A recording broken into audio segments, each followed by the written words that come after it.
welcome back. I'm Samuel E. Bowman, your host for the Authority of the Believer, and we are ready for Part 8, Authority Restored and Reclaimed, and we're going to get into the Word of God. This, of course, everything that we've given you so far comes from the Word, but we're really going to get into the Word in this session and talk about our authority restored and reclaimed. Well, let's go right to Hebrews chapter 2, verse 14. Says, since all his children have flesh and blood, so Jesus became human to fully identify with us. He did this so that he could experience death and annihilate the effects of the intimidating accuser. So there it is right there. Satan is defeated. But remember, in our earlier studies, we said that when Adam sinned, or when he was going for the apple, God could not intervene. He had free will. So the devil tricked Adam into giving up his authority, but now Jesus tricked the devil. The devil thought that he had a checkmate on God when he thought, if I can get Adam to give me his authority, there's nothing God can do about it. And there wasn't. But what Jesus did, it says right here, he became human and he defeated Satan as a man, as a God man. He became one of us so he could fully identify with us. So by embracing death, Jesus sets free those of us who live their entire lives in bondage to the tormenting dread of death. For it is clear he didn't do this for the angels, but for all the sons and daughters of Abraham. So now remember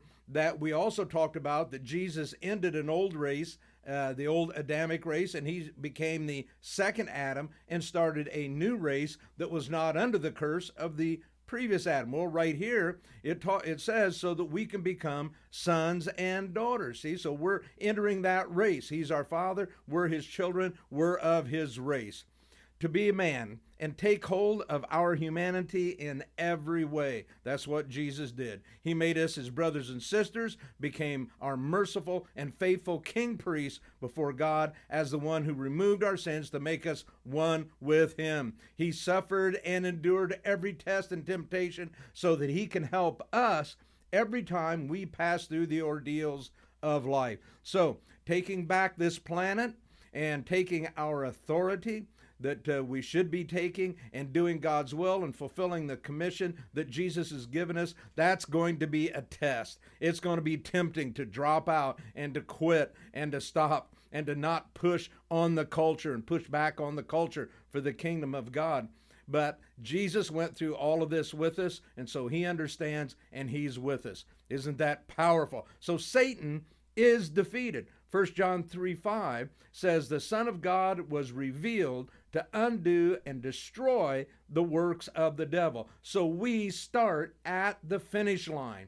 We don't have to go out and defeat the devil. Now, we can cast him off our territory and cast him out of people that he's harming and damaging and intimidating and dominating and oppressing.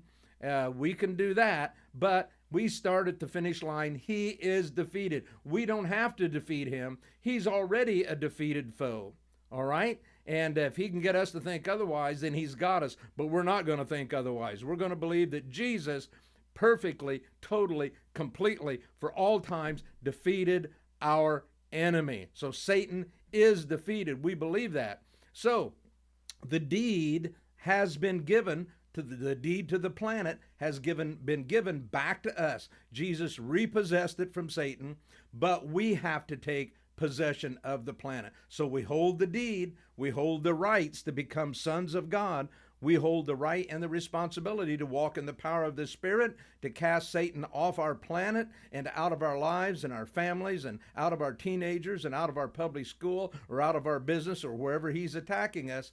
So the deed has been given. We have rights and we can take that, but we still have to take possession. Satan is defeated, but he's still squatting on our land. Let's look at Colossians 2:15. Then Jesus made a public spectacle of all the powers and principalities of darkness, stripping away from them every weapon and all their spiritual authority and power to accuse us. So Jesus stripped them of all of their power. It's already done. So we're going to press into that. In Philippians 4:13, Paul says, I press on to take hold of that for which God has taken hold of me. Joshua 1:3, God spoke to Joshua and he said, every place the soles of your feet tread, that have I given you. And of course, he had given, if we read the first 3 verses, God gave him very explicit instructions about what the boundaries were from Israel, from the north and the south, to the wilderness, down to the rivers, from the mountains to the sea. God expressly told them what their boundary was, and you and I have boundaries. And our boundaries is this planet, and your boundary is God's calling on your life and his unique gifting for you. But you can operate inside that and throw the devil off of it. And if we all do that, we're going to have a powerful synergy that is going to toss him out of our cities. So Satan is defeated. Colossians 1:3 says, we are transferred from the kingdom of darkness to the kingdom of light. So there's a transfer has been made. There's been a shift. And we're going to keep pressing in to this kingdom of light. Hebrews chapter 11, let's go there and look at verses 12 and 13. So be made strong in your weakness by lifting up your tired hands in prayer and worship, and strengthen your weak knees. For as you keep walking forward on God's paths, all your stumbling ways will be divinely healed. So we're going to keep pressing in. We're going to lift up our tired hands in praise and worship. And we're going to keep strengthening each other's weak knees. And we're going to keep walking forward into God's purposes, even when the authority thing doesn't seem to work, or people don't get healed, or they don't get delivered, or they don't get saved. And there's a lot of reasons. There's a lot of roadblocks outside of you and I, but you and I, we are going to keep the faith. We're going to walk forward in it, and we're going to demand Satan to get off our territory, even if other people won't agree with us. Amen? We're going to keep pressing in. So Satan is defeated. I keep coming back to this. Matthew chapter 25, verse 41, Jesus told his disciples that he saw Satan fall like lightning. So when they went out to minister 2 by 2, that was the report that Jesus gave them when they came back. Satan was defeated. And as you and I go out 2 by 2, Satan is going to fall like lightning. And we're going to keep pressing into it. Matthew chapter 3, verses 16 and 17, it says, Jesus was filled with the Holy Spirit, and then immediately says, after that, after he was filled with the Spirit, the Holy Spirit led Jesus into the lonely wilderness in order to reveal his strength against the accuser. So you and I, as we step into the power of the Spirit and as we raise up our faith and begin to walk this thing out, it might not be easy. The walls might not just come tumbling down like that. Sometimes they will. But sometimes, like Jesus, we are not better than Jesus. We're not above Jesus. Sometimes we walk into the lonely place, the hard place, and the desert, and we begin to cast out and come against Satan and take our stand there in that lonely place, in our prayer closets, and then we step out and we go into a wilderness, and we begin to transform that wilderness into a lush, plush land full of good fruit. Amen. That's what we're going to do. We're going to follow Jesus' example and defeat the devil by quoting the word and by denying his accusations against us. Let's go to Genesis chapter 1, verses 22 to 30.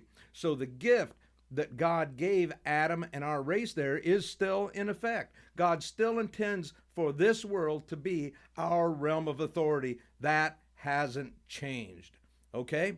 So what did he give Adam there? He gave him the whole garden, the whole planet Earth, and said, go in there and be fruitful and multiply and subdue and dominate and tend the garden and take care of it and be an overseer and be a shepherd of that thing and represent God to that garden. That was the original gift to us, and we're sticking with it. That is still ours.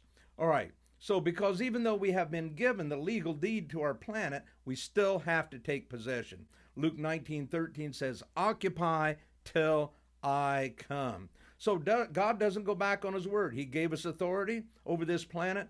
We lost it. Jesus reclaimed it from Satan, gave it back to us, and now we must choose to apply that authority on his behalf.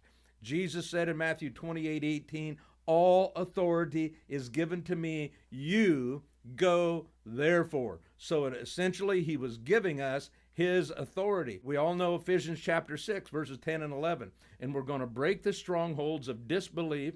We're going to come against those and come against unbelief and break those down. That's where we win the battle. That's the warfare. The battle is in our minds, and the battle is for the minds of people. So the devil has tricks and lies and deceit and misinformation, half-truths, pokes and prods and pressure, and faulty logic. We are going to get trained and learn the truth and take the truth and preach that truth, and that's going to transform people. So we begin with a prayer, but prayer prepares us to go and transform people. Colossians 2:6 says, continue your journey of faith. See, this thing is a journey. It's not a sprint. It's not a marathon. It is a lifestyle. We progress, progressing further into your union with him. Your spiritual roots go deeply into his life as you are continually infused with strength, encouraged in every way. For you are established in the faith you have absorbed and enriched by your continuing devotion to him. So all of this sounds like a journey, does it? It sounds like a progression, doesn't it? It sounds like that we make forward movement, that we have to press in. Revelation 12:11 says they overcame him by the blood of the Lamb and by the word of their testimony, and they loved not their lives unto death. That last part is so powerful. We love the blood of the Lamb and the word of their testimony, but we kind of don't like so well that last part. They love not their lives into death. When you're in that position, you're in this position to dominate, to take control, to be an authority, to take back land, because you're not worried about losing your life. You know that God is going to provide for you and take care of you. So, what's your excuse?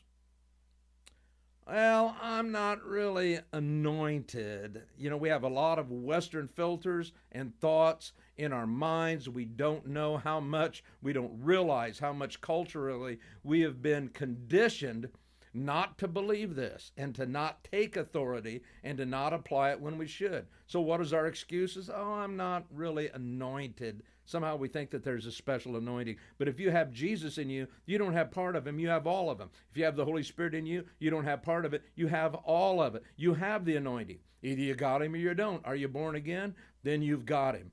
Well, I'm not really called. Well, I'm not a professional minister. Well, I don't really know about my Holy Spirit partner. I don't have enough faith.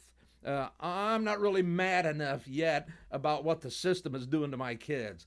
Or I don't have the right personality for this. We need somebody charismatic and outgoing and sparkly and pushy to do this sort of thing. I'm not a public speaker. Well, I don't think I can do this because, and then fill in the blank. Your will is, it's too scary. I don't think I can do that. You don't put your will to it. Then the emotions, it's too scary. It's too emotional. It's too much upheaval. It makes me uncomfortable. The weapons of our warfare are not carnal, but mighty through God to the pulling down of strongholds. We're going to cast down imaginations and every high thing that exalts itself against God's authority in us. That's the Sam Bowman version of this verse. 2 Chronicles 29:18 says, O Lord God of Abraham, Isaac, and Israel, our fathers, keep this forever in the imagination of the thoughts of the hearts of thy people, and prepare their heart unto thee. So we're going to fill our imaginations. If we can cast down evil imaginations, we can lift up good, powerful imaginations. We're going to put imaginations in our minds, in our hearts, in our soul that sees people getting saved, that sees them getting healed, that sees our cities being transformed, that sees our kids coming to Jesus. Amen. That's the imagination we're going to put. And we're not, people say, I have enough faith. I need to build my faith. I need more faith. No, really what you're saying is I'm scared. You either have faith or you don't have faith. Mark 11:22 says, have the faith of God. It's not your faith, it's God's faith. In fact, Jesus de-emphasized the size of your faith when he says, if you had a grain of mustard seed, you'll be able to move your mountain. So how do we align? We align our thoughts. We're going to line those with our deep thoughts, our beliefs. We're going to line up our emotions. Then we're going to line up our mouths. We're going to start saying what we believe. And then we're going to line up our actions with what we have prayed for and say we believe. And then we're going to begin to release life. So, up next, we're going to continue with how do we align? Satan is defeated, and now what we need is alignment with God's Word and with the Holy Spirit so we can apply the victory that is ours in Christ Jesus. Amen? Amen. Well, Deuteronomy 28:13 says, you shall be the head and not the tail. You shall be above only and not beneath.